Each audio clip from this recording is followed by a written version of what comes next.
Raríssimas, raríssimos e raríssimas, bom dia, René de Paula Júnior falando aqui no Radinho de Pilha. Ondas do mar, sons da praia, passarinhos, não se deixem enganar, eu voltei, mas eu trouxe de contrabando algumas gravações que eu achei que talvez não ficassem tão boas assim, porque eu vim de um lugar onde venta muito, e venta constantemente, e vento para microfone é um pesadelo. Eu tentei evitar o quanto eu pude, né, que isso estragasse a gravação, e acho que funcionou. Eu consegui alguns trechinhos aqui de gravação, que eu vou juntar todos, na verdade, para servir de fundo aqui. Todos eles foram gravados ali na beira do mar, coloquei um microfoninho bem pertinho ali das pedras, né? Então você vai ter de vez em quando algumas gaivotas que tem um som que parece uma gargalhada, tanto que o nome, segundo o ChatGPT, é a gaivota que gargalha, ou sei lá como é que chama em português isso, né? Uns outros passarinhos curiosos, um pio aqui, outro ali, eventualmente crianças brincando. Então eu trouxe escondido aí, mas acho que acho que o pessoal da Polícia Federal não vai se importar com a gente trazendo um pouco dessa natureza espetacular para tornar o nosso podcast menos árido. Eu trouxe também de contrabando algumas histórias e, sobretudo, algumas ideias e algumas reflexões. Eu sei que isso, em outros tempos, poderia ter inquietado o pessoal da alfândega, né? Infelizmente, eu cresci durante a ditadura e realmente algumas ideias eram realmente... Não adiantava você tentar importar, senão você ia ser exportado, exilado para algum outro lugar distante, né? Mas, felizmente, por enquanto, estamos em tempos um pouco mais respiráveis, se bem que isso é bastante preocupante. Eu não sei se vocês viram recentemente um ativista americano, um ativista ambiental, não é que o cara é um terrorista urbano, nada disso, um ativista ambiental. Ele chegou na imigração americana, na alfândega, e o policial pediu para o cara fornecer o telefone. E antes de fornecer, o cara forneceu o telefone, estava bloqueado, aí o policial pediu a senha, o cara deu uma senha, que é uma senha especial, que simplesmente fez com que o telefone apagasse tudo. Interessante, alguma versão do Android que eu nunca tinha ouvido falar, não é? O policial não gostou, o cara foi preso sem direito a advogado, o que é sinal de que estamos diante de um país totalitário, onde as liberdades mais básicas viraram fumaça. Mas felizmente aqui a gente, apesar de todos os defeitos da gente, a gente ainda não caiu nas garras da... Bom, temos uma eleição em breve, espero que a gente realmente faça a escolha certa. Mas o que mais que eu trouxe de lá? Cara, eu aproveitei, eu não sou exatamente um tipo aventureiro, eu não surfei, eu não nadei, eu não nada demais, eu sou relativamente pacato, eu fujo do sol, fiquei à sombra, né?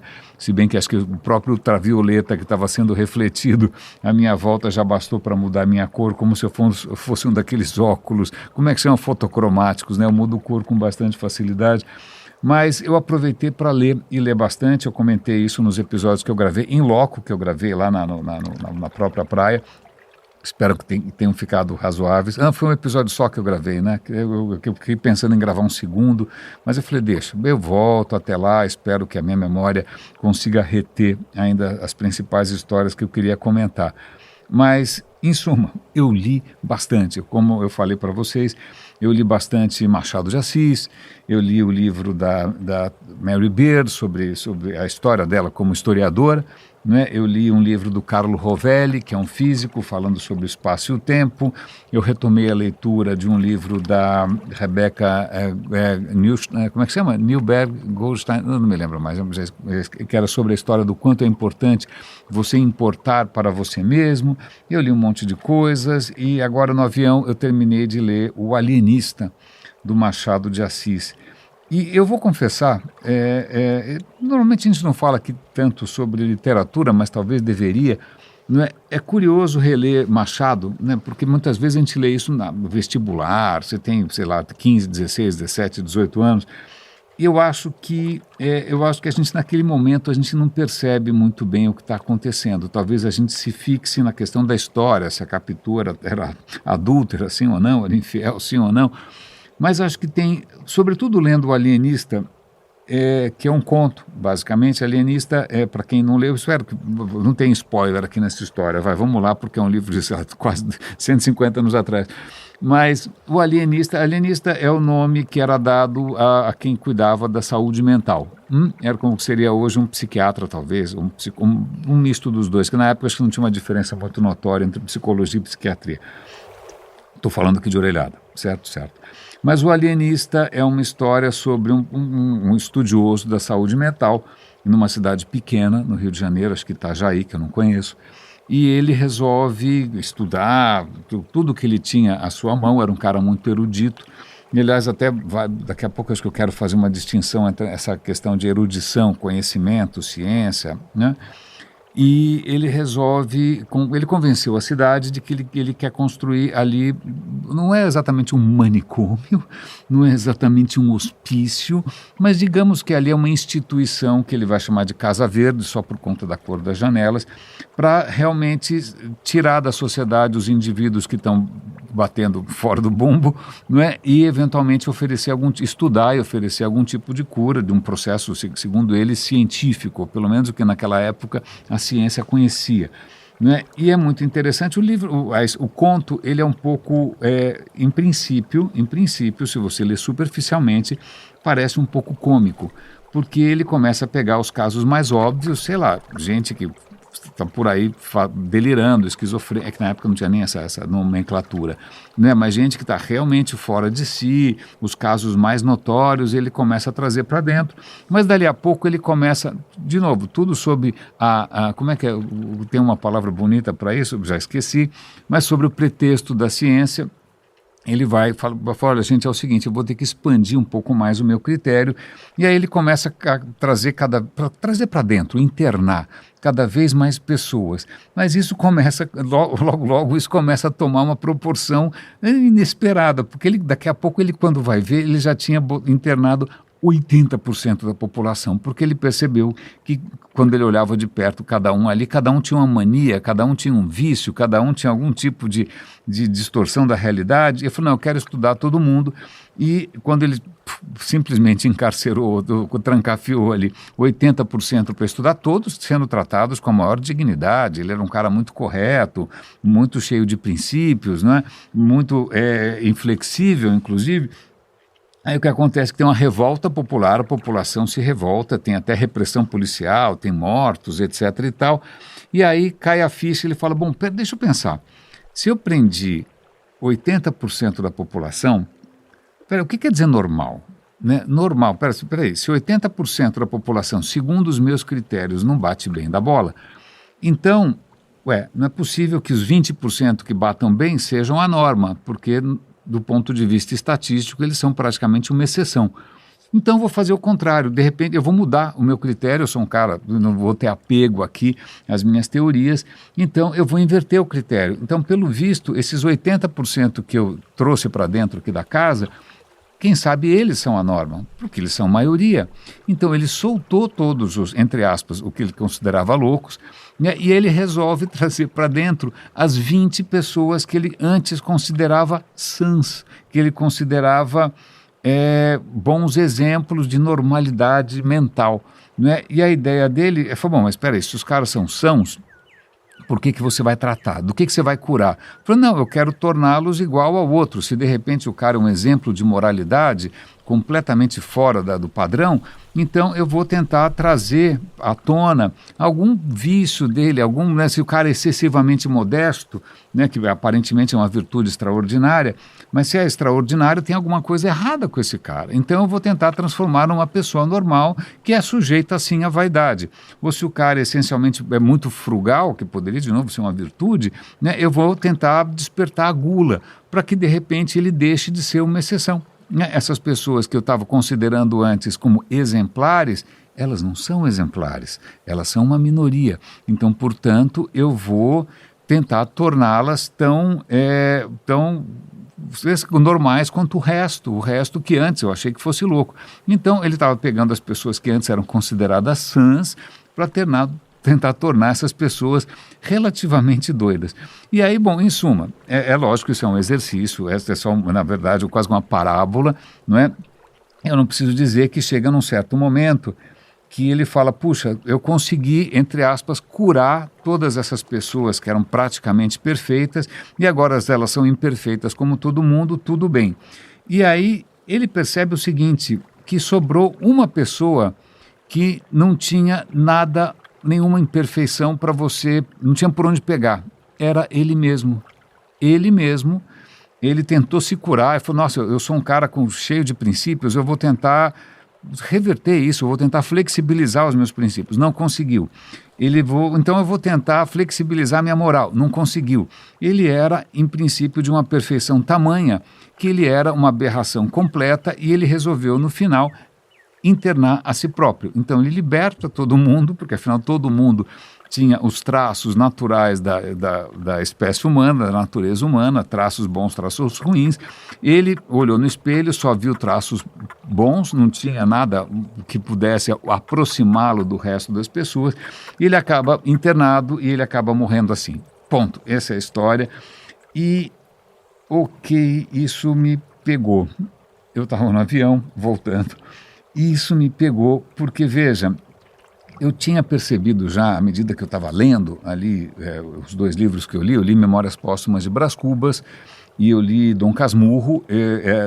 Eu confesso que eu gostei muito mais do Memórias Póstumas de Brás Cubas, porque a história da Capitu é interessante, etc. e tal, mas o Brás Cubas eu achei, do ponto de vista literário, muito mais arrojado, não é? Mas tem uma coisa no olhar do Machado de Assis que é um olhar que me lembra um pouco do alienista, porque veja, um escritor como Machado de Assis, que vai tentar mostrar ali pessoas como elas são, né? Não está idealizando como no romantismo, que tem heróis e virgens e sei lá o que, gente perfeita, ou então grandes vilões que são maus essencialmente, não é? Não, ele vai tentar mostrar, vai tentar expor a peculiaridades da espécie humana, inveja, ressentimento, dúvida, incerteza, ganância, luxúria, não é? E eu me pergunto se quando ele escreveu O Alienista, ele não estava pensando nele mesmo. Porque essa ideia de você tentar olhar as pessoas sob um microscópio, sob uma lupa, não é? E tentar expor exatamente o que elas têm, que em princípio poderiam ser um alerta, né, para a nossa condição moral, nossa condição cultural, né? Que ele não está contando só, ninguém conta uma história à toa. Por que ele contou aquela história? Por que ele escolheu aquelas pessoas? Por que ele resolveu dar tanta atenção a um aspecto ou outro de como elas funcionam? Eu nem vou chamar aqui de psicologia, porque não tem, em princípio, na época, nenhuma teoria maior atrás disso, certo? Certo. Então, nesse momento, eu falei, cara, eu acho que quando Machado de Assis escreveu O Alienista, eu acho que ele estava pensando nele mesmo, não é? Porque nesses romances todos, nesses contos todos, ele está tentando mostrar, em princípio, fazer ali uma fotografia, um raio-x, melhor dizendo, né, de como as pessoas são na verdade, não como a gente gostaria que elas fossem, incluindo incertezas, né, que é o caso da Capitu. O cara está sempre na incerteza, que parece alguma piada de corno da minha infância, mas tudo bem. Mas, então, nessa tentativa de, primeiro, expor aqueles que são, em princípio, merecedores de alguma atenção um pouco mais clínica, né, de um exame ali um pouco mais próximo, ele está agindo não diferentemente desse alienista que estava tentando curar as pessoas, tentar descobrir a razão dos seus vícios. E aí, é lógico, talvez o próprio Machado de Assis um dia tenha percebido que olhou no espelho e falou, cara, quem sou eu? Por que eu estou fazendo isso? Não é? Eu tenho algum tipo de privilégio, algum tipo de postura, algum tipo de fundamento para me colocar acima de todo mundo? Eu estou acima do bem e do mal para ficar expondo? Por que eu estou fazendo isso? De repente, o errado sou eu. Né? Eu deveria estar achando tudo isso muito normal. E eu fiquei com isso na cabeça, eu não sei se a ideia faz sentido para você. Talvez procurar por aí, provavelmente ou certamente alguém já deve ter feito uma analogia parecida, já deve ter escrito teses, doutorados em cima dessa história, mas é muito curioso porque isso me fez pensar sobre mim mesmo, porque eu também faz parte um pouco da minha natureza, o que não é nada que eu me orgulhe, é de prestar muito atenção em comportamentos que para mim são um pouco estranhos. E aí eu mesmo reconheço hoje que talvez muitas das minhas peculiaridades de comportamento, aversão a várias coisas, vocês sabem que eu sou uma coleção de aversões, eu tenho aversão ao álcool, eu tenho aversão ao comportamento dissoluto, eu tenho aversão a barulho, eu tenho aversão a coisas autoritárias. Até que ponto, eu também tenho uma completa cegueira para questões religiosas, não faz o menor sentido para mim, até que ponto eu deveria me internar, ao invés de estar comentando aqui sobre como os outros merecem ser um pouco analisados com um pouco mais de cuidado, de repente eu deveria estar virando objeto de estudo, porque de repente o fato de eu ter algumas idiosincrasias, algumas peculiaridades, né, que me afastam justamente da média, né, isso talvez quem deveria estar internado sou eu. Isso é só uma pequena reflexão, eu ainda não processei isso exatamente, então espero que isso ajude pelo menos a relativizar muitas das minhas colocações aqui, ou então muitas das minhas intolerâncias aqui, muitas das minhas dificuldades aqui. O problema não é que necessariamente a humanidade tem defeito ou é estranha, ela é o que ela é, a natureza, como sempre, ela é o que ela é. Né? Não adianta dizer que a natureza é imperfeita, porque se tem uma noção aqui no Radinho que a gente está sempre tentando desmontar, é a noção meio esquisita de perfeição. Perfeição é um sonho estranho, não é? Mas então espero que isso sirva quase como uma meta história sobre tanto o Radinho, sobre quanto as minhas colocações. Eu estou processando essa história toda. Vejam só o que uma obra de literatura faz. Isso é interessante. Eu já tive professores, sei lá, professores de sociologia, professores de antropologia, e o cara falou, olha, muitas vezes se você quiser realmente ter um olhar mais crítico, mais lúcido, inclusive visionário da natureza humana, literatura. Às vezes isso é melhor do que tentar ler muitos dos clássicos empoeirados que a gente já viu aqui no Radinho, que nem sempre merecem tanto respeito assim depois de muito tempo. E é muito interessante porque esses livros do Machado de Assis, ele está falando de muitas pessoas ali que por terem uma condição social privilegiada, né, por serem praticamente fidalgos, eles têm acesso a uma erudição brutal. Os caras sabem ler latim, os caras leram os clássicos, né? O próprio alienista ele está lendo ali Averroes, né? Sei lá, estudiosos medievais. A questão é que isso é uma coisa que sempre me intrigou. Eu nunca quis necessariamente virar um erudito, virar o cara que consegue falar de Heidegger de trás para frente, ou que leu todas as obras de Sêneca no original. Não, isso nunca me interessou, sobretudo porque muitas ideias envelhecem. Né? Muitas ideias não são textos sagrados, nenhum texto não é? São textos que de repente envelheceram e a ciência evoluiu e a gente tem coisa mais interessante para pensar e não adianta tentar justificar as nossas ações com base em alguma coisa de 2, 3 mil anos atrás que não necessariamente corresponde a como as coisas funcionam. Podem ser belas palavras. Então veja, o Radinho nunca vai ser sobre erudição.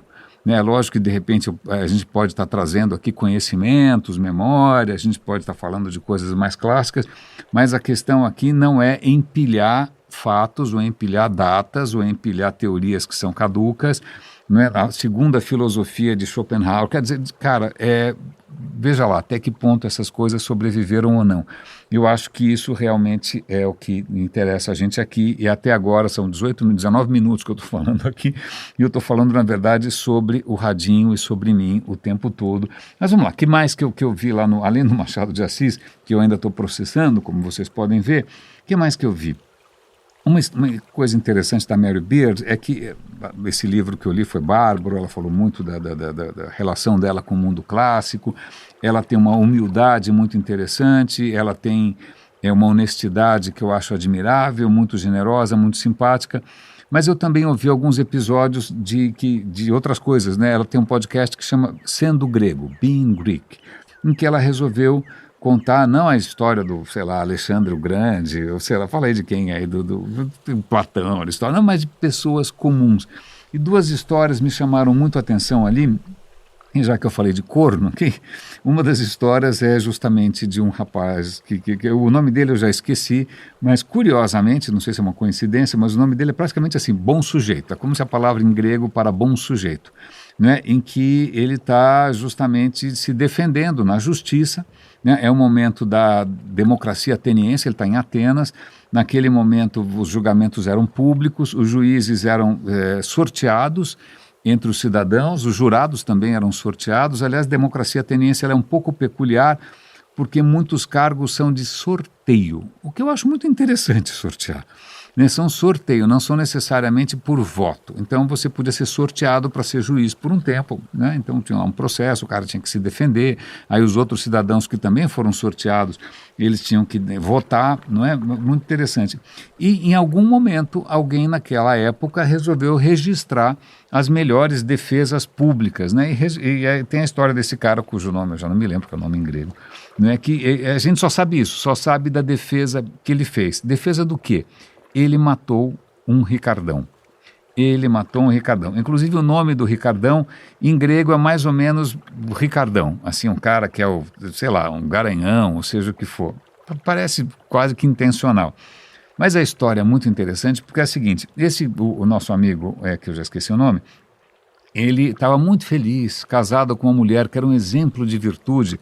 De novo, como era uma sociedade muito machista, a gente nem sabe o nome da mulher.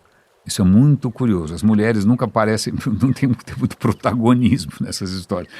Ela era um exemplo de virtude, de candura, etc, etc, etc. Aí eles têm, acho que, um filho, tudo muito bem. E aí a gente até entende um pouco mais de como viviam pessoas relativamente comuns. Esse cara não era um cara rico, mas ele morava numa casa de 2 andares, não é? Você tinha o térreo era basicamente uma área pública, não é pública, para você receber pessoas, para você jantar com amigos, etc e tal. A área íntima ficava no andar de cima, né? No andar de cima. As mulheres saíam muito pouco à rua, as mulheres não tinham uma vida pública, viviam muito no mundo doméstico, viviam muito em casa, né? Muitas vezes viviam até na parte de cima, desciam só de vez em quando. Mas o que acontece é que, veja bem, a hora que, se eu não me engano, falece algum parente, a mãe de alguém, não sei se foi a mãe dele, se foi a mãe da mulher, né? O que acontece é que a cerimônia fúnebre é uma cerimônia pública, então a mulher acaba indo a público fazer a cerimônia, né, funeral. E o que acontece? Nesse momento ela foi vista por alguém que percebeu os dotes da mocinha, tá? Porque normalmente não seria uma coisa tão fácil assim, as mulheres não eram tão visíveis, não é? Esse rapaz, que era o Ricardão, vamos chamar de Ricardão, ele se interessou pela moça, mas o que acontece? A moça vive praticamente enclausurada. Como é que ele vai tentar ter algum acesso? O que acontece é que as escravas da casa, vamos nos lembrar, né, que a sociedade ateniense tinha escravos, que aliás não votavam nada, não tinham direito nenhum, né? Roma também tinha escravos, vale lembrar. Então vale lembrar que quando os fundadores da República Americana estão se inspirando em Roma, estão se inspirando numa cultura que tinha escravos. Tanto que a gente falou aqui, o Thomas Jefferson, que é um dos heróis, né, da independência americana, da Constituição, o cara tinha escravos, inclusive tinha uma relação, digamos assim, até que ponto era abusivo ou não, com uma escravizada. Teve filhos com ela, etc, etc, etc. Né? Então o cara está lá falando de liberdade da boca para fora, mas ele quer viver como um romano, tanto que ele constrói uma casa espetacular, já esqueci, Montetino, qualquer coisa, né, que era praticamente uma vila romana, só que para aquela vila romana funcionar, precisava de 100 escravos mais ou menos, então uma tremenda hipocrisia, mas desculpa, vamos voltar aqui. Mas, ok, o mundo grego tem escravos, tem escravizados. E aí o Ricardão se aproxima de uma dessas escravizadas que tinha que ir na feira, tinha que comprar coisas, né, etc e tal. Ele se aproxima, através dela, ele ganha acesso, leva aqui um bilhetinho, né, para sua patroa, etc e tal. Moral da história, ele começa a frequentar a casa escondido. E não é que é exatamente assim, um estupro, não é que o cara está seduzindo, não, porque veja, aparentemente, tudo isso a gente sabe como? Pela defesa que o marido fez. O marido fez uma defesa que existe aí, está registrada, em que ele está contando que, veja, eu tão inocente, eu sempre confiei na minha mulher, chega num certo momento, ela fala, olha, é o seguinte, você está se interessando muito aí pelas nossas escravizadas, então para você se comportar melhor, então veja que interessante, aparentemente um marido grego não via nenhum conflito em eventualmente abusar sexualmente de escravizados, né? E a mulher falou, eu acho que eu vou temporariamente colocar você na parte de cima da casa, eu vou dormir embaixo com o bebê, vai ser mais fácil, porque eu tenho que dar de mamar, então você fica em cima, eu vou até fechar a porta, não é? Só que aí, na verdade, esse movimento todo não era para conter a libido um pouco desenfreada do marido, mas era para justamente abrir espaço para a libido, pelo visto, muito mais interessante do Ricardão. E aí o que acontece, isso devia estar se prolongando, o marido não percebeu nada, até que um dia chega uma outra mulher grega que, veja, era uma amante do Ricardão, chega para o maridão e fala: maridão, é o seguinte, eu estava estranhando que o Ricardão não estava me frequentando mais, ele não estava aparecendo mais, o que foi que aconteceu? Eu fui pesquisar e, olha, lamento informar, mas a sua escravizada aí, ela acabou facilitando e o cara está pegando a sua mulher aí. Aí o cara fica desesperado, aí ele resolve interrogar a escravizada. Interrogar naquele momento necessariamente envolvia tortura, você só podia levar a sério o depoimento de um escravizado se ele fosse torturado. Eu não sei exatamente que tortura que ele fez, mas a escravizada teria contado que realmente eles estavam se encontrando. E aí ele resolve, vamos fazer o seguinte, eu tenho que ter evidências, né? Tem que ter evidência, não adianta só opinião. Então ele chama alguns vizinhos, tal, que até já deviam estar sabendo de tudo, claro, mas ele está parecendo a história da Capitu, a própria história do Brás Cubas, que também envolve muito adultério. Não é? Ele chama alguns vizinhos e aí, bum, pega o casal no flagra, está lá o Ricardão peladão, e ele acaba se altercando, vamos dizer assim, e ele acaba matando o cara. E é por isso que ele está se defendendo. Ele está se defendendo porque, se isso fosse um assassinato, ele poderia ser condenado ao degredo, ele poderia ser condenado à morte. Né? Mas o que ele está tentando colocar ali é uma defesa da honra, que é um tema nefasto, porque, veja, até hoje, em algumas culturas, não vou citar qual religião eu estou falando aqui, né, é perfeitamente legítimo você matar sua filha porque ela desonrou o seu nome, né, matar sua mulher porque ela desonrou a sua família. Não é? Então, pois bem, o cara estava tentando achar ali uma legítima defesa da honra, e o que aconteceu a gente não sabe. A gente não sabe porque, infelizmente, a gente só tem o registro do discurso que ele fez na defesa. Se ele encomendou esse discurso, é perfeitamente possível. Né? Na Grécia isso era possível. Você ia ali na Ágora, aquela praça central de Atenas, recomendo que vocês visitem, é emocionante. Então você contrata ali um sofista, né? Você contrata ali um advogado, tal. E já que a gente está falando de Ágora, é muito interessante, uma outra história que ela trouxe à tona aí, é a história de um escravizado que talvez tenha ajudado a salvar a democracia ateniense. Veja, a democracia nunca é um mar de rosas, certo? Porque você tem conflitos que estão sendo negociados o tempo todo, né? E o que acontece é que a democracia grega, com todas essas peculiaridades, não era tão inclusiva, era bastante exclusiva, etc. e tal. Num certo momento, não vou lembrar aqui os detalhes todos da história, mas Atenas acaba sendo vencida por Esparta. Esparta vence Atenas. Esparta é a coisa menos democrática do mundo. Eles, imagina, os caras passam o tempo inteiro vivendo separados das mulheres, né? Só os homens vivem juntos lá treinando guerra. O negócio dos caras é guerra. Não é? Vivem todos numa caserna gigante, mas quem cuida das coisas são os escravizados. Então, os espartanos definitivamente são uma sociedade escravocrata. Okay?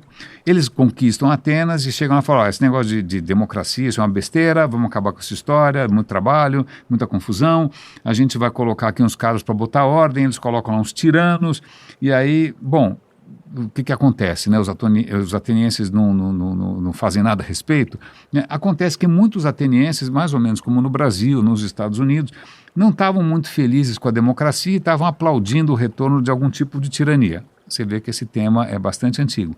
Mas um grupo se revolta, e nesse grupo que se revolta, que sobe lá no morro, etc. e tal, para resistir, está ali um escravizado. A gente sabe o nome dele, que obviamente já esqueci, né? A gente sabe o nome dele porque o que acontece? Eles acabam vencendo os espartanos e a democracia é restaurada em Atenas. Não por muito tempo, o experimento democrático durou 100 e poucos anos, não é exatamente a glória. Mas por algum tempo a democracia é restituída por conta dessa batalha, uma batalha que acontece num morro, e os caras que resistiram estavam no alto do morro. E é bom você estar no alto do morro, porque o coitado que quiser combater você vai ter que subir, dar mau trabalho. E os espartanos, que eram numericamente muito mais, tinha muito mais espartanos, os caras eram guerreiros incríveis, mas a geografia, a topografia acabou ajudando. E fizeram placas homenageando os heróis da resistência, que era uma banda nos anos 80, mas não vem ao caso. E essas placas, uma dessas placas sobreviveu e está lá o nome desse cara, que era o quê? Um escravizado. Ele era, na verdade, um verdureiro na Ágora, nessa praça que fica ali no centro de Atenas, que ainda existe. Tinha de tudo. Tinha Sócrates indo de lá para cá, tinha Platão, tinha filósofos, tinha sofistas, tinha gente vendendo isso, vendendo aquilo. Devia ser uma coisa muito legal, né? Que, aliás, essa acho que é a graça das cidades. Por isso que as pessoas vão para as cidades, por causa desse burburinho, dessas novas possibilidades. Esse cara é um escravizado da Trácia. Trácia é uma região que muitas vezes era fonte de escravizados, infelizmente. E o patrão dele né, falou, ok, você pode, eu tenho aqui minha fazendinha, eu produzo meus legumes, ou seja o que for, mas você pode ir lá vender, você ganha um troco. Ok. E esse escravizado Trácio, ele já tinha participado de algumas aventuras militares dos atenienses, estava faltando soldado, então pega escravizado mesmo, ele já tinha alguma experiência militar. Esse escravizado Trácio, que era um verdureiro, ele participa dessa batalha e essa batalha é vencida, então ele é um dos caras que salva, imagina, um escravizado salvando os seus próprios escravizadores, né? Por que isso? Essa é uma questão interessante, né? Por que ele tem esse apego à democracia ateniense? Talvez porque mesmo na condição de escravizado, né, ele tinha talvez condições de vida mais interessantes e também porque a cidade oferece essa troca de ideias, esse burburinho, ele não queria perder isso. Não é? O nome dele está lá e também a gente tem a lápide desse cara, foi encontrada a lápide quando ele foi enterrado, né? Ele coloca ali uma frase dizendo que, puxa, eu fico feliz de ter podido olhar para trás e dar a minha vida, né, oferecer a minha vida em nome, né, da minha cidade. Ele, na verdade, estava imitando o discurso de heróis gregos. Então veja que interessante, um escravizado, né, que estava tão empolgado com a ideia da democracia, que ele mesmo se considera ou se compara aos grandes heróis da cultura, ou mesmo da mitologia grega, no caso. E eu achei essa história bárbara e eu vou continuar compartilhando com vocês essas histórias, que são de histórias de pessoas reais, né, de histórias de pessoas que não são exatamente os grandes líderes, não são exatamente aquelas figuras que estão em estátuas, mas para trazer à tona justamente dar um pouco mais de humanidade, né, quando a gente vê as ruínas, quando a gente vê, a gente só fica vendo mitologia de lá para cá, só fica vendo história dos heróis, mas isso que é uma das coisas legais de arqueologia. Você vai para Pompeia, que eu fortemente recomendo, Herculano, que eu nunca fui, né, que você está vendo exatamente onde as pessoas viviam, como as pessoas viviam, coisas da vida cotidiana. Eu acho isso absolutamente genial. E já que a gente está falando de gregos aqui, tem um monte de histórias para contar, mas por curiosidade apareceu aqui para mim um artigo de um site que eu acompanho, eu vou dar o link para vocês. Ele está comparando as teorias atômicas, não é do Oppenheimer, não é do Schrödinger, não. Teorias atômicas gregas, porque, na verdade, quem primeiro intuiu que a realidade fosse feita de átomos são os gregos, tanto que a palavra átomo é uma palavra grega, quer dizer átomos, quer dizer que não pode ser dividido, porque em algum momento um cara chamado Demócrito resolveu vir com essa história. Falou o seguinte, olha, não tem Deus nenhum. Esquece, Deus deixa para lá, besteira, o mundo se explica por si só e o mundo é feito, tudo que você está vendo aí, ele é feito de partículas muito pequenininhas que a gente não consegue enxergar, porque veja, se eu pegar aqui o pão e for cortando, até fatia, de fatia vira migalha, de migalha vira farinha, mas se eu continuar dividindo vai ter uma hora que eu não vou conseguir mais. Ok? Então, por exemplo, quando eu abro uma garrafa, um vidro de perfume, né? Os caras tinham perfume. Quando você percebe, de repente, o perfume encheu a sala toda, mas demora um pouco. Como que ele conseguiu fazer isso? É porque, veja, as partículas minúsculas do perfume se lançam no ar e elas vão acabar preenchendo, é a única explicação possível, né? E é muito pequenininho porque, veja, o vidro nem esvaziou. Né? Não precisou esvaziar, não é que todo o perfume... Não. Então, isso indica que, veja, até quando você olha a luz entrando no quarto, você vê partículas muito pequenininhas, mas os átomos seriam menores do que isso. E é muito interessante, então, o atomismo nasce na Grécia. Ok? É justamente com um contraponto à questão da religião. O cara vai falar, olha, os átomos existem, ele tenta viajar na maionese, tem vários tipos, vários tamanhos, e eles se movimentam assim, assado, mas é tudo determinístico. É tudo, você consegue entender tudo, está tudo seguindo leis. O cara já está pensando aí mais ou menos como um físico. Então existem leis, então existe essa história toda, então, portanto, tudo é determinístico nesse mundo, o que tem uma implicação complicada, que é a questão do livre-arbítrio. Se tudo é determinístico, por que que a gente acha que a gente é capaz de tomar decisões da nossa própria cachola? Esse é um tema que volta e meia aparece aqui no Radinho, certo? O que é interessante é que depois de Demócrito a gente sobrou muito pouca coisa do Demócrito, tá? Sobrou muito pouca coisa, e a gente tem outro filósofo que a gente tem um pouquinho mais de coisas, que é o Epicuro. O Epicuro também ele vai pegar o atomismo do Demócrito, ele vai levar adiante essa história, mas ele não está gostando das consequências, né, dessa história de não ter livre-arbítrio, de ser tudo tão mecânico assim. Ele fala, não, veja bem, na verdade os átomos se movimentam lá tranquilinhos, segundo leis, mas eles têm, de vez em quando, sem mais nem menos, eles mudam de direção.